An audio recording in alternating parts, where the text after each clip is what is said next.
perhaps other people see them as well. Today, we will be reading the story of King Thrushbeard, which, again, I do not at all remember. Now, let's see, is it terribly long? I think it's average. I don't think it's terribly long. No. Alright, here we go. King Thrushbeard.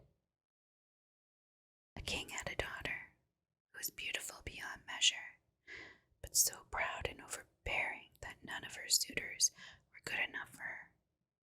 She not only refused one after the other, but made a laughing stock of them.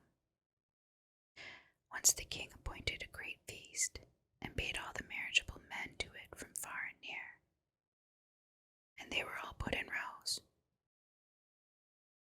according to their rank and station. First came the kings, then the princes, the dukes, the earls, the barons, and lastly the noblemen. The princess was led in front of the rows, but she had a mocking epithet for each. One was too fat. "What a tub," said she. "Another too tall, long and lean, is ill to be seen," said she. A third too short, fat and short, not fit to court, said she. A fourth was too pale, a regular death's head. A fifth too red-faced, a gamecock, she called him.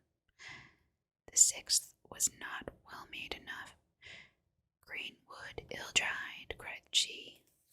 So everyone had something against him, and she made especially merry over a good king who was very tall, and whose chin had grown a little peaked.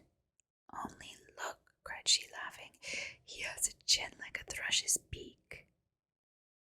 And from that time they called him King Thrushbeard.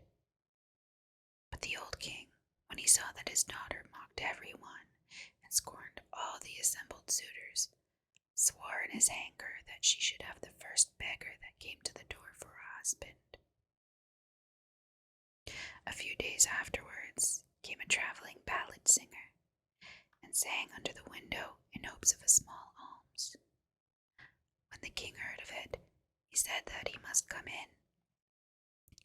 And so the ballad singer entered in his dirty, tattered garments, and sang before the king and his daughter.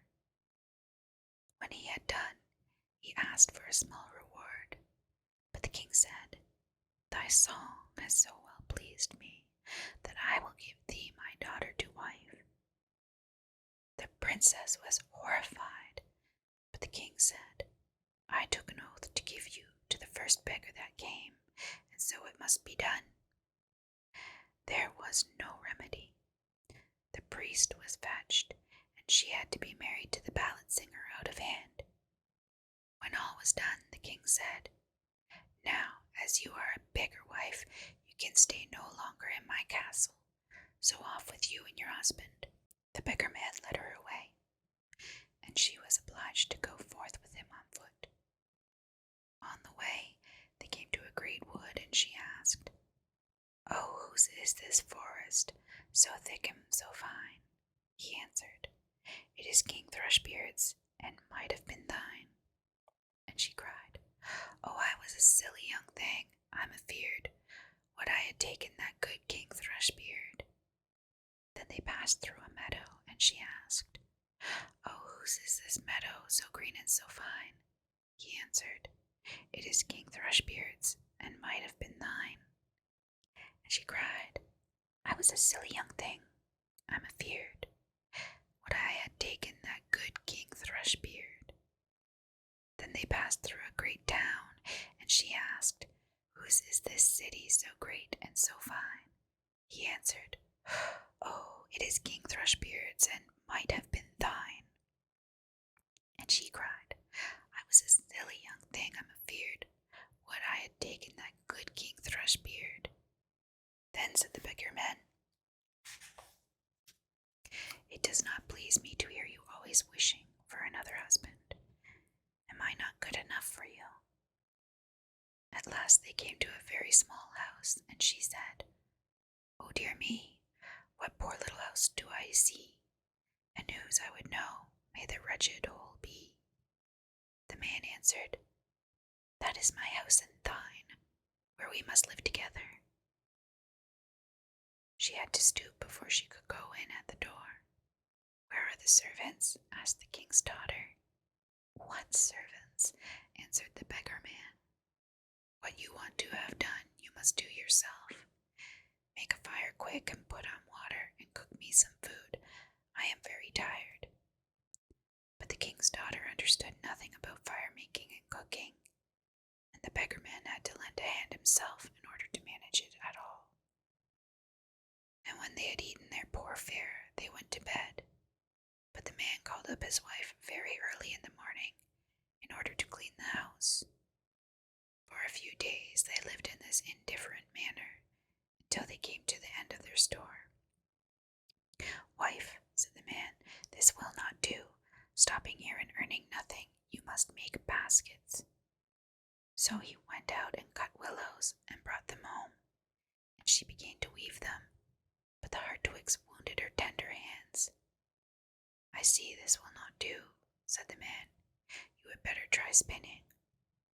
So she sat her down and tried to spin, but the harsh thread cut her soft fingers so that the blood flowed. Look now, said the man, you are no good at any sort of work. I made a bad bargain when I took you. I must see what I can do to make a trade of pots and earthen vessels. You can sit in the market and offer them for sale. Oh dear, thought she, suppose while I am selling in the market, people belonging to my father's kingdom should see me. How they would mock at me. But there was no help for it. She had to submit, or else die of hunger. The first day all went well. The people bought her wares eagerly because she was so beautiful, and gave her whatever she asked.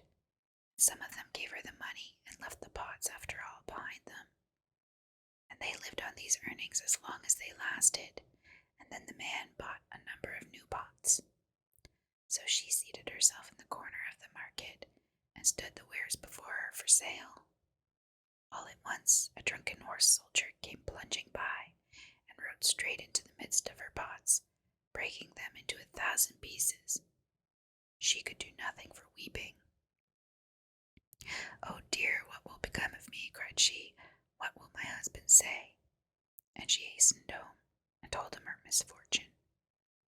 Whoever heard of such a thing as sitting in the corner of the market with earthenware pots, said the man. Now leave off crying. I see you are not fit for any regular work. I have been asking at your father's castle if they want a kitchen maid, and they say they don't mind taking you. At any rate, you will get your victuals free. And the king's daughter became a kitchen maid, to be at the cook's beck and call, and do the hardest work. In each of her pockets she fastened a little pot, and brought home in them whatever was left, and upon that she and her husband were fed. It happened one day when the wedding of the eldest prince was celebrated.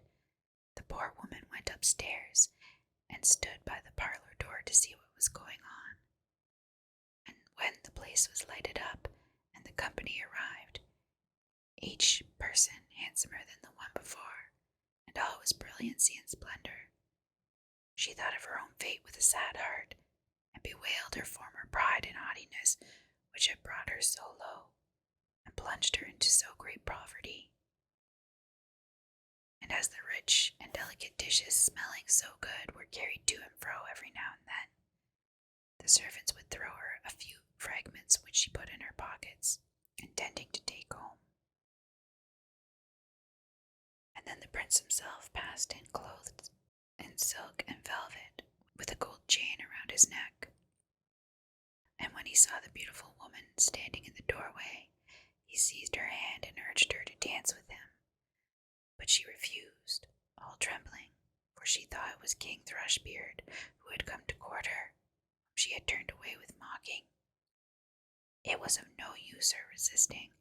He drew her into the room, and all at once the band to which her pockets were fastened broke, and the pots fell out, and the soup ran about, and the fragments were scattered people saw that, there was great laughter and mocking, and she felt so ashamed that she wished herself 1,000 fathoms underground. She rushed to the door to fly from the place when a man caught her just on the steps.